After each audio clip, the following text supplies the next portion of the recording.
पढ़ाता था, आदरणीय कमलनाथ जी उसके चेयरमैन थे। इससे ये भी शुद्ध हुआ कि ये पढ़े लिखे हैं।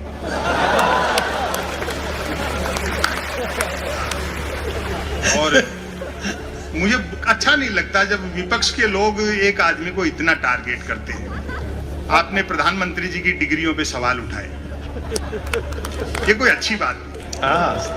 भाई जब सैटेलाइट लॉन्च होकर के अपनी कक्षा में स्थापित हो गया, धरती के चक्कर काट रहा है, फिर क्यों डिजाइन पे बहस कर रहे हैं?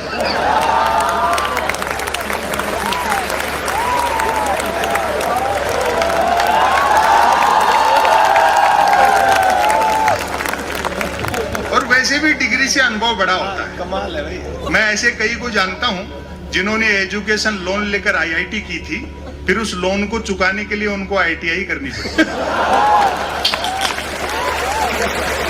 हालांकि बाद में पार्टी के दो बड़े नेताओं ने बाकायदा प्रेस कॉन्फ्रेंस करके प्रधानमंत्री जी की डिग्रियां दिखाई।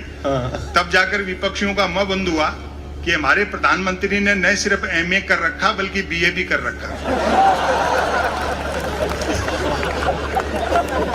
और आज ये डॉक्टर कुमार विश्वास होटल में पूछ रहे थे, बोले क्यों भाई जी, जब प्रधानमंत्री इतने पढ़े लिखे हैं तो मैट्रिक भी करी रखी होगी।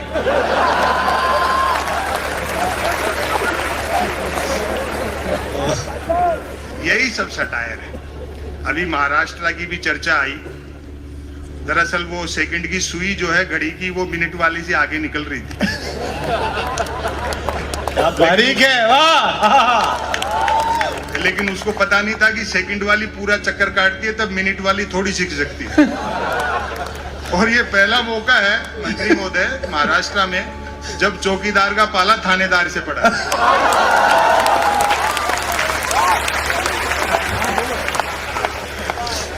सत्ताएं आएंगी जाएंगी, मोहब्बत रहनी चाहिए, देश रहना चाहिए।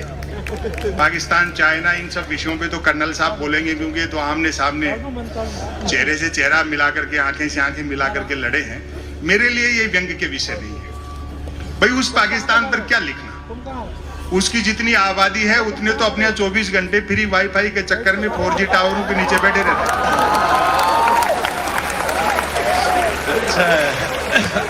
और चाइना से भी युद्ध हुआ तो इस बार आर पार की होगी, 62 वाला हिंदुस्तान नहीं है। हम जीतेंगे और उस खुशी में फिर चाइनीज पटाखे फोड़ेंगे। वातावरण में अजीब सा तनाव। विकास का एजेंडा कह करके आए थे, कुर्सी मिलते एजेंडे के विकास में लग गए। और सवाल खड़े करो तो जूता निकालते। कई तो भक्त इतने गुस्से में रहते हैं कि जिसको पीटने दौड़ते हैं उससे आगे निकल जाते हैं।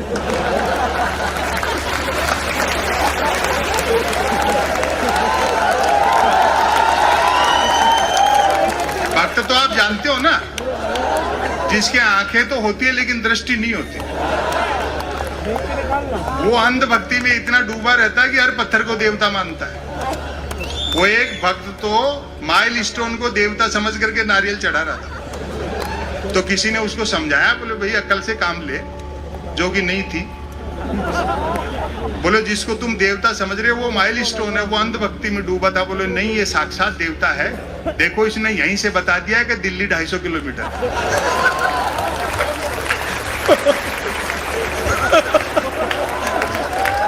वाह, जिंदाबाद, क्या बात, क्या बात है। ये नौजवान दोस्त बैठे हैं, बुजुर्ग लोग बैठे हैं, अपने परिवार के और छोटे बच्चों को समझाओ कि ये सोशल मीडिया पे इस तरह का काम है, ये आपका समय, श्रम और बुद्धि को नष्ट कर रहा है, इससे कुछ हासिल नहीं होने जाने वाला है।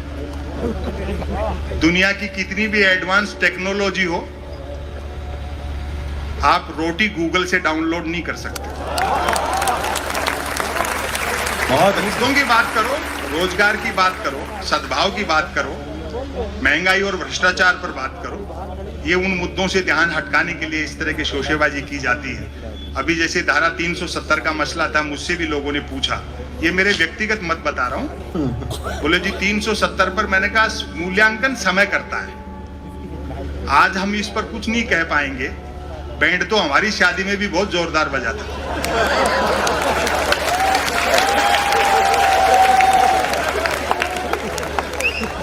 अभी एनआरसी का मसला है। मैं समझता हूं कि अगर वो शरणार्थी हैं चाहे घुसपैठिए हैं, धर्म के आधार पर किसी के साथ भेदभाव इस देश की हजारों साल की परंपराओं के विरुद्ध है।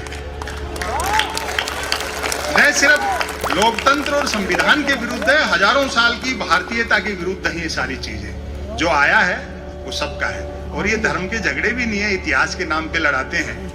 महाराणा प्रताप का मुख्य सेनापति हाकिम का पठान था। क्या बात है, और वाह अकबर का मुख्य सेनापति राजा मानसिंह थे। वाह, बहुत वो सब साम्राज्यवाद के झगड़े थे, धर्म भी उसमें एक फैक्टर हो सकता है। तो मोहब्बत से काम लेना चाहिए, समय की अपनी सीमाएं हैं। और मैं एक रचना आपको नहीं सुनाता हूं जो एक दो जगह सुनाई है, अगर अच्छा सुन लिया तो फिर और कोशिश करेंगे दो चार मिनट सुनाने की। लेकिन ऐसा नहीं है, जो अच्छा काम कर रहा है चीजें भी बदलेंगी। जैसे आज मैं जयपुर से आया, 12 घंटे लगे, डॉक्टर कुमार विश्वास को फ्लाइट से आना पड़ा, उसमें भी 2.5-3 घंटे लगते हैं। ये चीजें हल हो जाएंगी जब बुलेट ट्रेन चल जाएगी।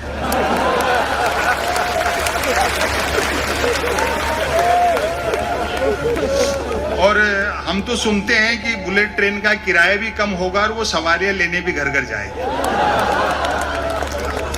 और गुजराती दिमाग लगाया प्रधानमंत्री ने, जापान के प्रधानमंत्री से बुलेट ट्रेन के लिए कर्जा भी 50 साल के लिए मांगा है। वो जानते हैं 50 साल बाद न देने वाले बचेंगे न लेने वाले बचेंगे। और इसी शहर के शरद जोशी जी ने एक बड़ी अच्छी बात कही, हम भारतीयों को वह व्यक्ति उधार दे जिसका पुनर्जन्म में विश्वास हो। भाई दिवे 50 साल बाद किसी जापानी को अपना कर्जा याद रह गया तो वो जैसे ही मांगने बंबई उतरेगा, अपन उन्हीं की बुलेट ट्रेन में बैठ के अहमदाबाद निकलने।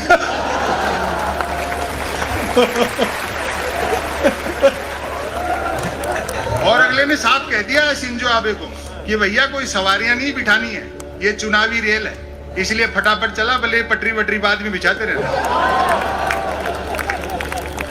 दरअसल ये लोग चढ़ना हिमालय पर चाहते हैं लेकिन मुंह हिंद महासागर की तरफ।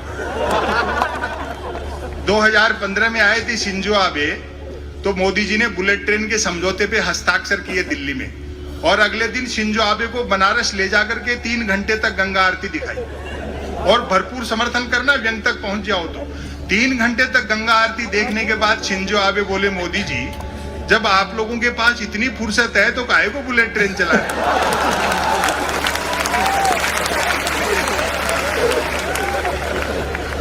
सोशल मीडिया ने भी ऊधम मचा रखा है। ऐसा नहीं लगता कि हम उसका इस्तेमाल कर रहे हैं, अब लगता है जैसे वो हमारा इस्तेमाल कर रहा है। निदा फाजली साहब की 2 पंक्तियां हैं, उनमें अगर शेर थोड़ा इधर उधर करूं तो कहना चाहता हूं कि धूप में निकलो, घटाओं में नहा कर देखो, जिंदगी क्या है मोबाइल हटा कर देखो। वाह, मैं बधाई देना चाहता हूं मध्य प्रदेश शासन को कि इस अवसर के बहाने आपने इतने लोगों को घरों से निकाला, वरना तो सब उसी में लगे रहते।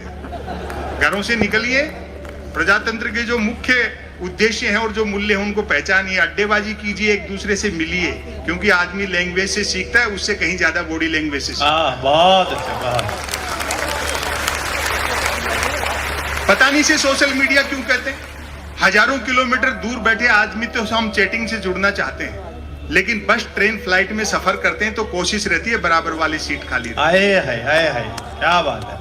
यदि किसी ने कुछ एक अक्षरों तक की नेकी कर डाली हो तो उसको फेंकने के लिए ट्विटर से बेहतर दरिया नहीं है। जो कुछ नहीं कर सकता वह भी ट्वीट कर सकता है, और एक बार जो ट्वीट करने लगता है फिर वो कुछ नहीं कर सकता।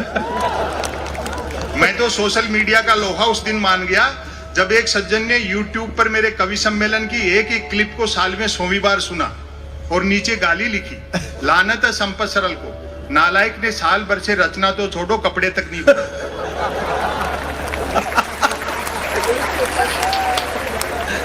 टेक्नोलॉजी से फॉर्मेट बदला है, पाखंड वही है। आए है, वाह क्या बात है। पहले देवी देवताओं के 16 पोस्ट कार्ड लिखते थे, आजकल देवी देवता का फोटो डाल करके 16 शेयर मांगते। अपनी समस्या से संबंधित कोई भी देवी देवता गूगल से डाउनलोड करो, अपनी मनोकामना लिख करके सोशल मीडिया पे छोड़ दो, घंटे आध घंटे में तो ऐसा वायरल होगा कि आपका देवी देवता नई मनोकामना के साथ आप ही के पास आ जाए।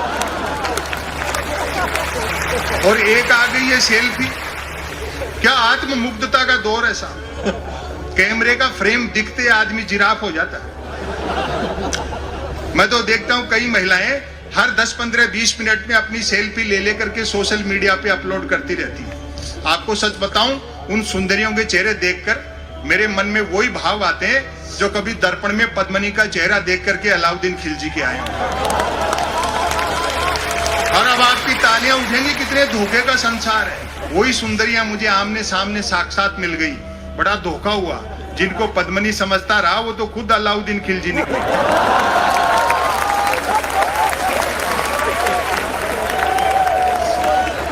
और कुछ नहीं करना, एक मेल अकाउंट खोलना है जो बैंक अकाउंट खोलने से भी आसान है।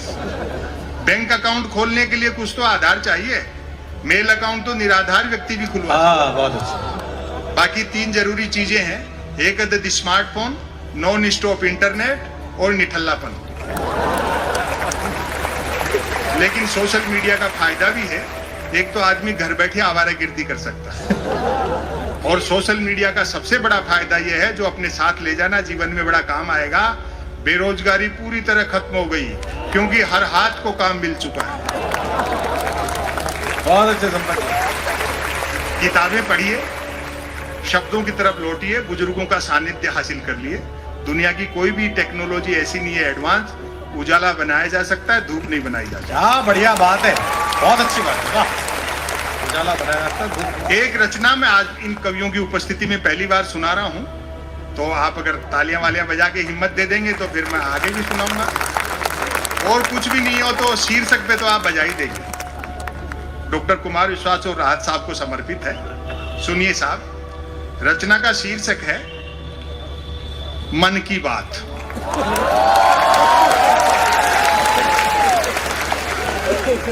इसी शहर के शरद जोशी जी थे, वो प्रोज पढ़ते थे अंग्रेजी में, हिंदी में जिसको गद्य कहते हैं, उर्दू में नस्र कहते हैं। बाकी सब आपको कविताएं शायरी सुनाएंगे, मैं अकेला आदमी गद्य पढ़ता हूँ। शरद जी के शहर के लोग किसी शब्द को कैसे उठाते हैं, मैं आपकी मोहब्बत चाहता हूँ। सुनिए साहब, मन की बात। कोई कुछ भी बात करे, बात कुल 2 ही प्रकार की होती हैं, एक काम की बात और दूसरी मन की बात। यदि आप मेरी इस बात से सहमत नहीं हैं तो फिर आपकी अलग बात है। तालियां कमजोर थी।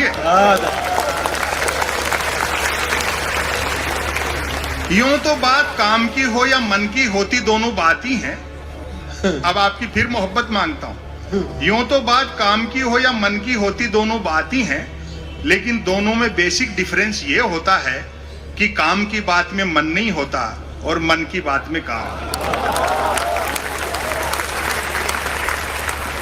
असल में तो मन की बात की ही इसलिए जाती है ताकि काम की बात नहीं करनी पड़े।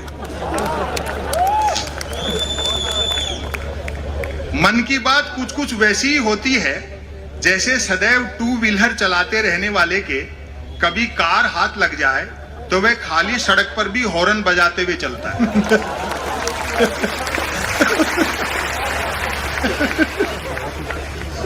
मन की बात एक तरफा होती है, जैसे देवता वगैरह मूड आने पर आकाशवाणी कर दिया करते थे। अब फिर आपकी व्यंग पर नजर जाए।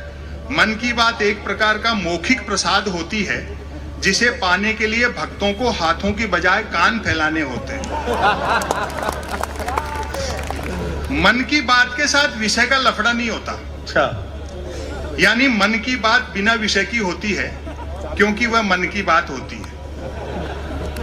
यदि भूले भटके मन की बात विषयांतर होकर भटक कर किसी विषय पर आ भी जाए तो कोई माई का लाल अंत तक नहीं पकड़ सकता कि मन की बात आखिर हो किस विषय पर रही है।